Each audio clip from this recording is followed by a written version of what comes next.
मंच पर आसीन सभी लोगों को प्रणाम, आप सबको प्रणाम। मुझे बहुत बड़ा मजा आता है जब संचालक कहता है आए और आशीर्वाद दें। संसार का इससे बड़ा झूठ कुछ हो ही नहीं सकता है और भगवान कसम नहीं हो सकता है। बहुत आशीर्वाद देने लायक न तो मैं हूँ न मैं होना चाहता हूँ। मैंने कभी अपनी जमीन छोड़ी नहीं है। जब मुझसे कोई बड़ा सामने होता है तो मुझे इस कुर्सी पर बैठने में इतनी लज्जा का अनुभव होता है कि मैं बता नहीं सकता हूँ। मैं सर झुकाए बैठा रहता हूँ, बड़ों की तरफ देखता भी नहीं, यानी बेशर्मी ओढ़ लेता हूँ। तो मैं इन सब के लायक नहीं हूँ, लेकिन हाँ ये जरूर है कि एक सिपाही कह सकते हैं आप, या एक जुनूनी व्यक्ति कह सकते हैं, या जो भी कमिटमेंट वाला व्यक्ति कह सकते हैं, ये हूँ जरूर। न तो मैं बहुत बड़ा कवि हूँ, न मैं बहुत बड़ा शायर हूँ। बस ये जरूर है, हमेशा कहता हूँ कि मैं हिंदी का प्रचारक हूँ। जो प्रचारक होता है वो जरूरी नहीं है कि विद्वान हो उस भाषा का या उस विधा का। प्रचारक तो कोई भी हो सकता है, तो मैं प्रचारक हूँ। मुझे बहुत अच्छा लग रहा है, आज हमारे श्री रविंद्र प्रताप गढ़ी जी का सम्मान है। जो दूसरा सम्मान होना था गोंडवी साहब का, वो नहीं आ पाए। उनसे बात की गई थी तो उन्होंने कहा था मैं समय से हाजिर हो जाऊंगा। हमारे देश में सबसे बड़ी यही समस्या है कि हम समय के पाबंद नहीं हैं। जब समय के पाबंद हम नहीं होते हैं तो चीज़ें गड़बड़ होती हैं। अब या तो हम असम साहब का इंतज़ार करें और हम अपने रविंद्र जी को और हसीब साहब को जाने दें, या हम प्रतापगढ़ी जी का जो है सम्मान करवा लें। उसके बाद आप लोग अगर जाना चाहें तो जाने दें, और जब हसन साहब आ जाए तो उनका सम्मान किया जाए। तो एक अजीब अंतर्द्वंद की स्थिति हो जाती है कि क्या करना चाहिए।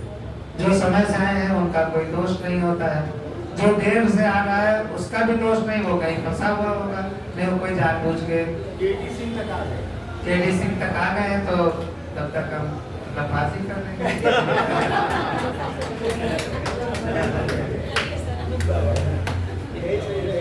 आज बहुत खुशी की बात यह है कि गाजियाबाद से, दिल्ली से हमारे प्यारे छोटे भाई, जो देखने में मेरे बड़े भाई लगते हैं, ज्यादातर मेरे बड़े भाई देखने में छोटे भाई लगते हैं।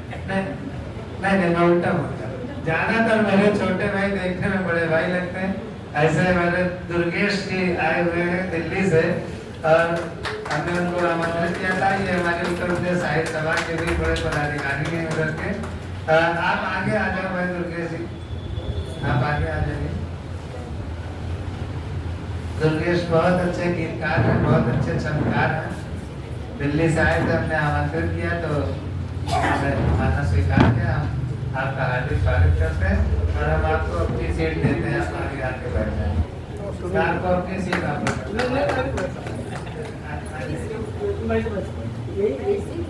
चलिए, ये भी एक स्टाइल होती। सामने वाला आएगा नहीं, हमको पता था। आपने कर दिया, अपनी ऊंची कर दी हमने, अपनी कुर्सी आपने की। आपसे और ज्यादा कोई नहीं होना चाहता। ये आज की जो उपस्थिति है वो बहुत जबरदस्त है और सबसे ज्यादा है। हमें लगता है कि थोड़े दिन बाद यूपी प्रेस क्लब को केडी सिंह बाबू स्टेडियम अपने नाम कराना पड़ेगा, जिस तेजी से हम लोगों की संख्या यहाँ बढ़ रही है। और ये जो लिमिट है 2 से 2.5 घंटे की, वो भी हमें बढ़ाना पड़ेगी। लेकिन हम ये निवेदन करते हैं आप लोगों से कि अगर आज्ञा हो तो एक और सुना दूं। ये मत कहिएगा, कोई आज्ञा नहीं है, पहले से ही आज्ञा निरस्त की जाती है। अगर आप छंद सुना रहे हैं तो 2 छंद, गजल सुना रहे हैं तो 5 शेर तहत में, और अगर मुतरन्निम है तो 3 शेर, क्योंकि तरन्नुम ज्यादा समय ले लेता है और तहत कम समय लेता है।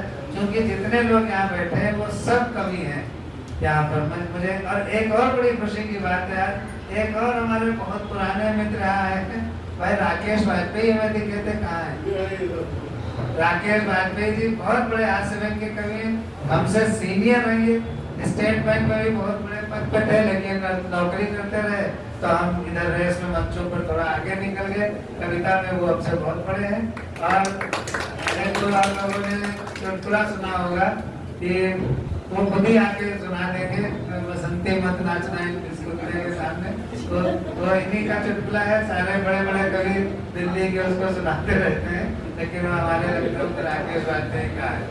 तो यही है कुल मिला के। आइए एक आध पाठ तक हो जाए, जब तक आ रहे हैं असम साहब, क्योंकि उसका भी टाइम बचेगा। मेरी बोलने की वजह से भी टाइम नष्ट ही हो रहा है। इतनी देर में 3 लोग कविता पढ़ लेते हैं। तो महेश जी आप आइए, फटाफट लोगों को बुलाना शुरू करिए। अब 10 मिनट के अंदर अगर आजम साहब नहीं आएंगे तो हम ठीक 5 बजे सम्मान समारोह करेंगे।